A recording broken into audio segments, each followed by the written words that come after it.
Ask the Messenger's TV show is a TV show that educates, informs, and entertains our viewers on public health issues such as mental illness, suicide, addiction, illness and disease, COVID-19 relief, crime, domestic violence, homelessness, human trafficking, employment opportunities, healthcare, and more.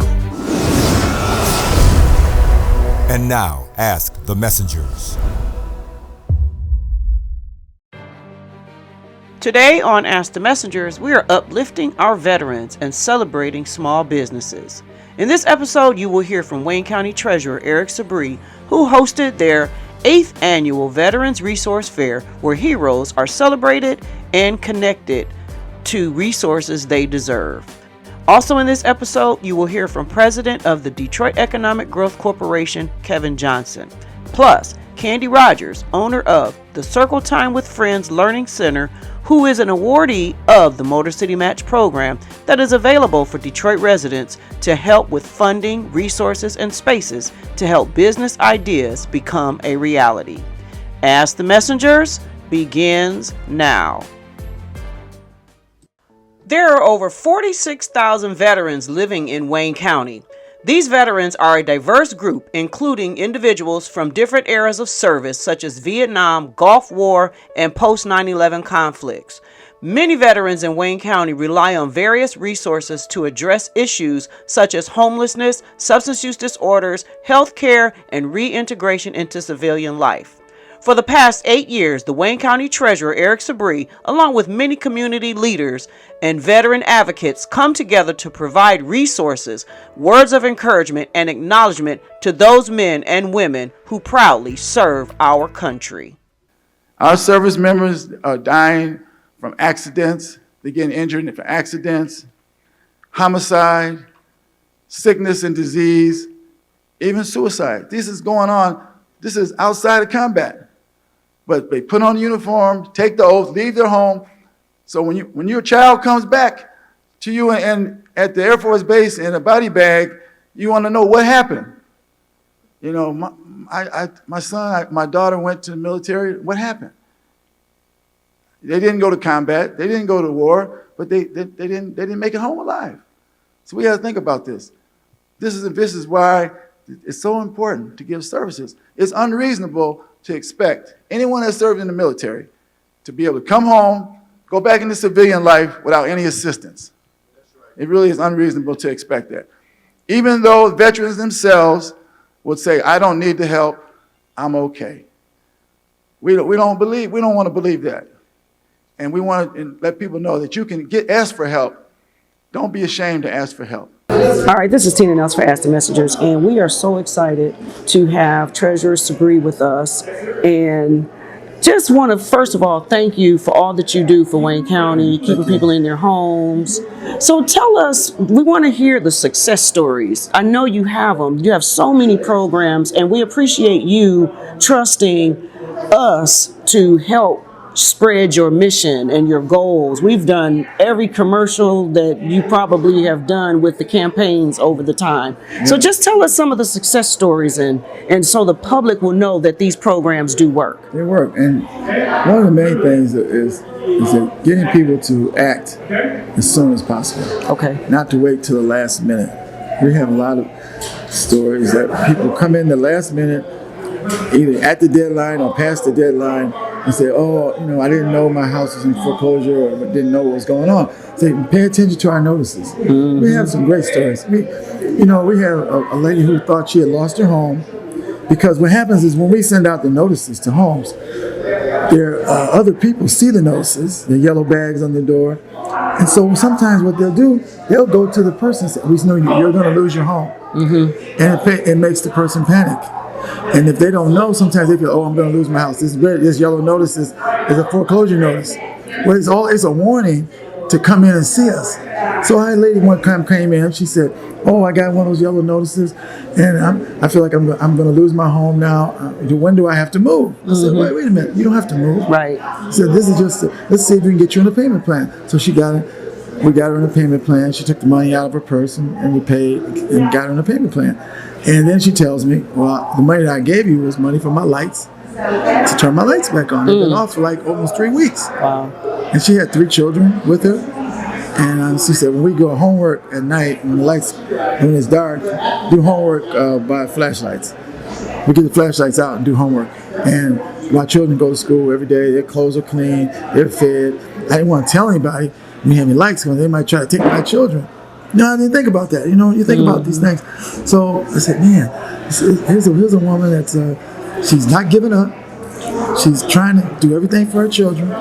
So these are the people that we have to help. So we just say, let us know what's going on. And that's the same thing we say about the veterans. Yes. Let us know what's going on. We have a lot of services that we can refer you to.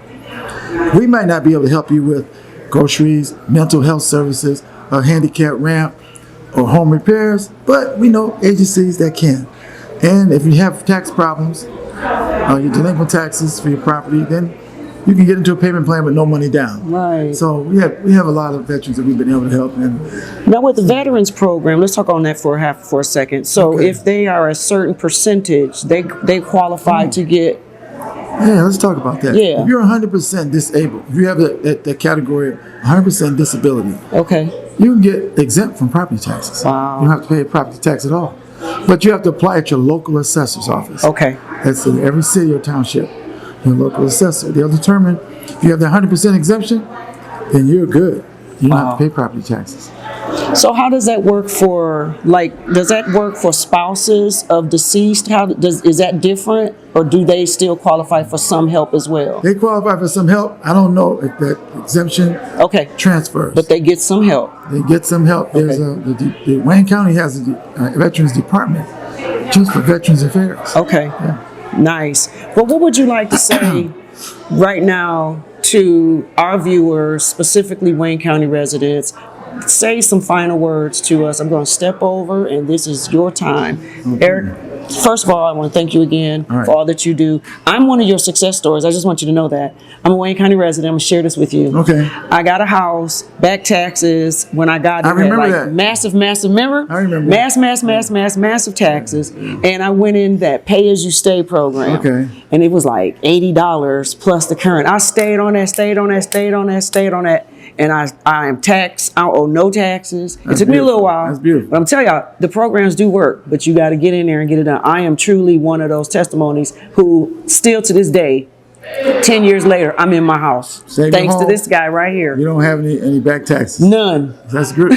No interest payments, all that. I made sure. Now, one thing I want to tell y'all, whatever the payment plan is, pay that.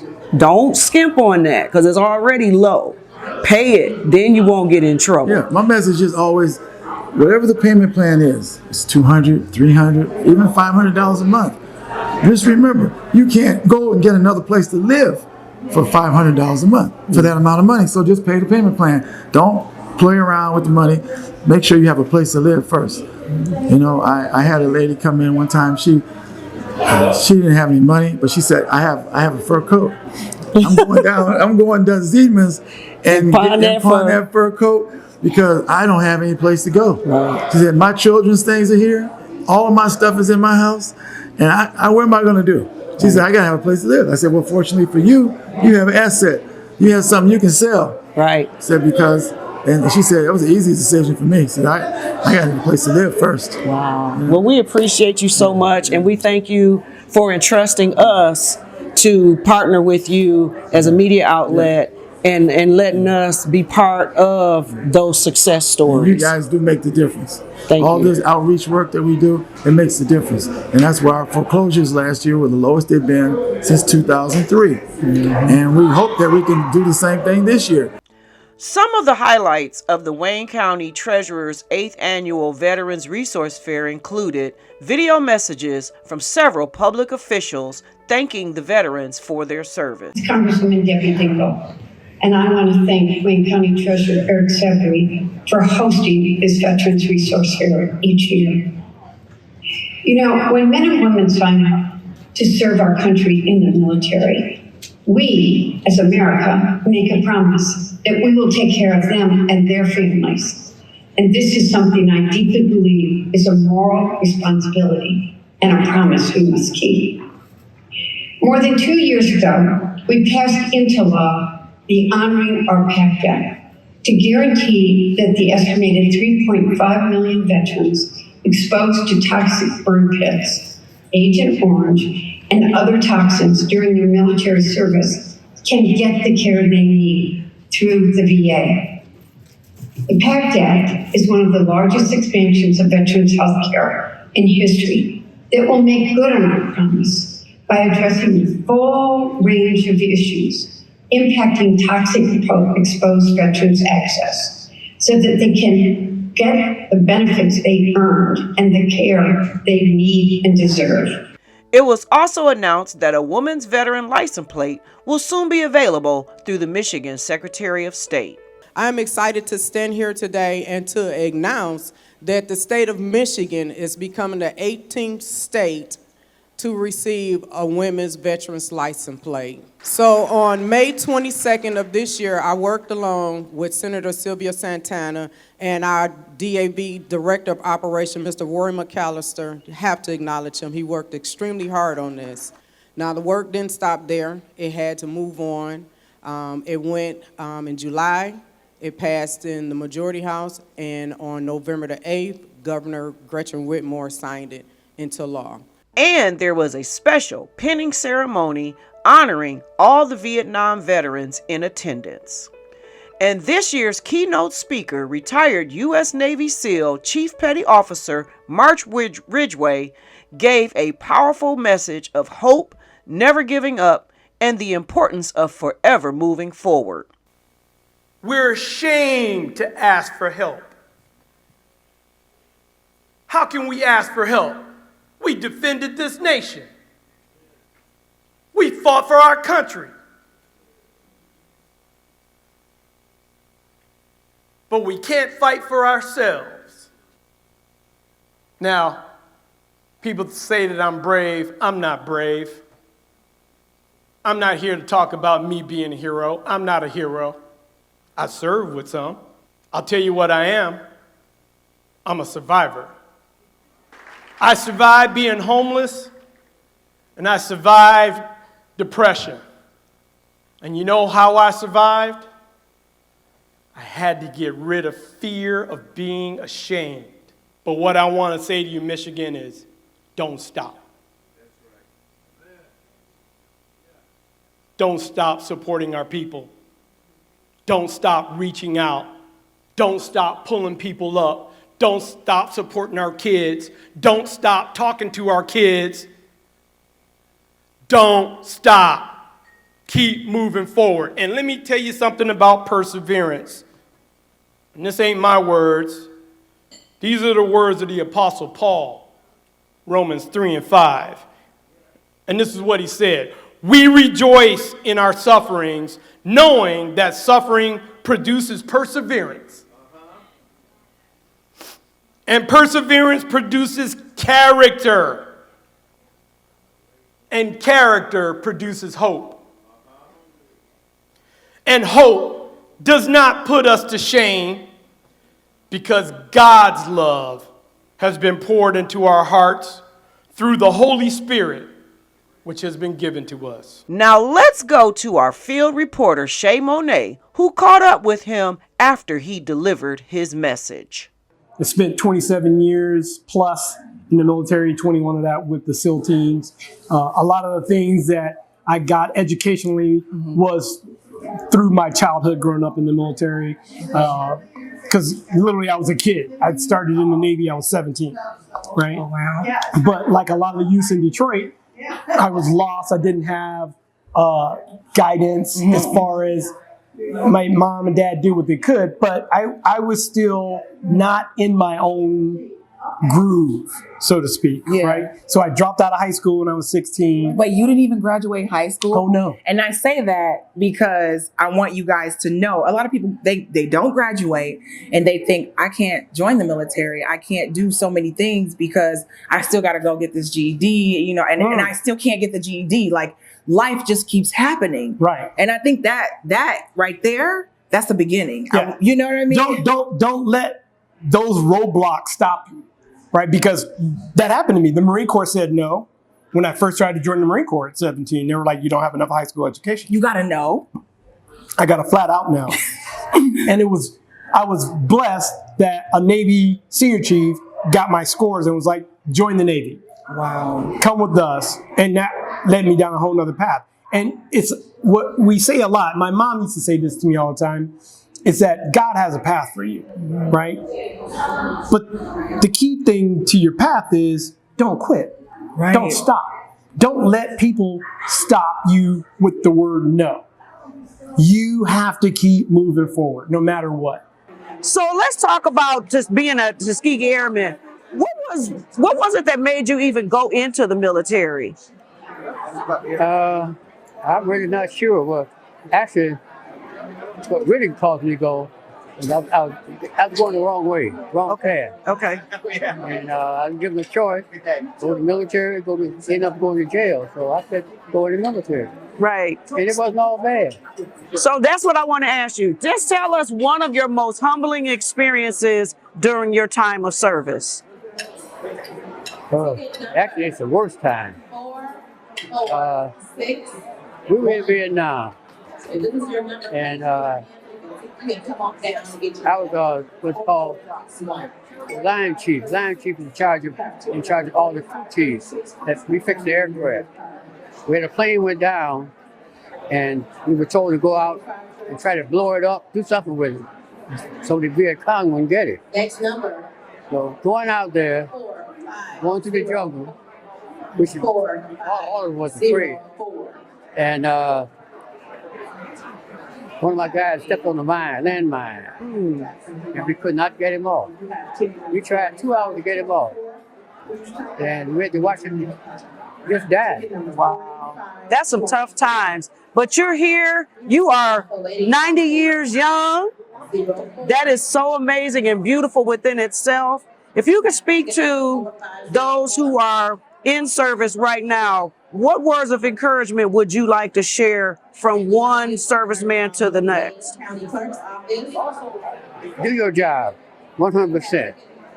Always be on time, and always be ready to go. When you're doing something, use your head. Think outside the box.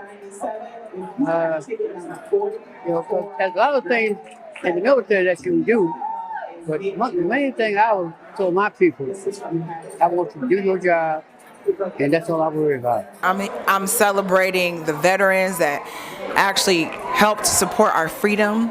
I want you to tell our viewers your name. I'm Dr. Valonda Anderson, Army vet.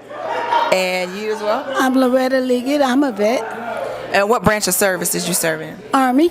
Both of these ladies in the Army. Tell me kind of like what made you join the Army? Well, I was in nursing school and realized I was too emotional to be a nurse and I wasn't sure what I wanted to do. So said, okay, I'll go in the military and travel the world while I figure that out. That is amazing. What about you? A fire. The apartment building that I was living in caught a fire, and I couldn't go home, so I went into the Army. Hey, tell our viewers kind of like an experience, maybe some experience that you had, a memorable experience from the Army. Well, I'm going to talk about my time at Oakland Army Base. That was an absolutely amazing time where even though I was just one of 2 female military police, I got the opportunity to teach a class to the wives of the military veterans because they didn't want a guy teaching the class. So since I was a female, I got to do that, and they knew by being a military police you were going to be in shape and you could do that. Well, I was in the motor pool, and I was the only female. And none of the guys wanted to work with me because they was like, woman don't belong here. In the what again? I was in the motor pool where you fix the Jeeps and the motor pool. Yeah, mechanic. I had to tell y'all because I didn't know. Wait, go. 63B. I was a mechanic, and none of the guys wanted to work with me because they felt like a woman didn't belong there. But I kept pushing my way through. I started doing it myself, and when they seen how serious I was, they said, come on. If you are a veteran in need of resources or other veteran-focused initiatives, please contact your local VA offices. And thank you to the Wayne County Treasurer, Eric Sabree, and everyone involved with hosting this amazing Veterans Resource Fair. I love teaching others because when I first got into the healthcare field, people overlooked me. I was really a ninth grade dropout who had no education, but I was determined to make something of myself for my baby. So Motor City matched the funds I put into my business. They awarded me $20,000. So now I'm able to focus solely on first step healthcare training and give it everything it needs. All because I live in Detroit. My name is Kevin Johnson, and I'm with the DEGC. It is indeed my honor to be celebrating 23 new businesses that are receiving over $1.1 million in grants to open their doors today. In 19 different neighborhoods around the city of Detroit. 19 different neighborhoods, which is an astonishing achievement for the spread of this program in our city. These entrepreneurs exemplify the spirit of innovation and determination. I've heard some stories already, from child care centers to markets, restaurants, multimedia studios, and the like. All are needed because it talks to the spirit of diversity, creativity, and determination of the entrepreneurs that reside here in the city of Detroit. Despite the obstacles that you confront, you find a way to get back on your feet, and all of us had to get back on our feet, and you know why, and you know how, and you know how important that was to get us in a space where we can make Detroit's economy one to be envied around the country. So as President and CEO of the DEGC, I want to let you know that we're fully committed to helping your businesses. I said that to you before we had our formal program, and I'm saying that to you again. We're fully committed to your success here in the city of Detroit. Thank you. I'd like to thank Motor City Match and our mayor and the council for allowing me to bring quality child care to the east side of Detroit. Our goal with CircleTime with Friends Learning Center is to plant the seeds, to restore the knowledge, and to strengthen the roots of the children in the community by providing a loving, nurturing child care center in Detroit. Well, that concludes this week's episode of Ask the Messengers. We also invite you to follow us on Facebook, Instagram, Twitter, and to subscribe to our YouTube channel. If you would like to help support our show, please feel free to make a donation of any kind by visiting our show website, www.askthemessengers.org. If you prefer to mail donations, please make check or money order payable to Ask the Messengers TV show and send it to 18400 Schaefer Highway, Detroit, Michigan 48235.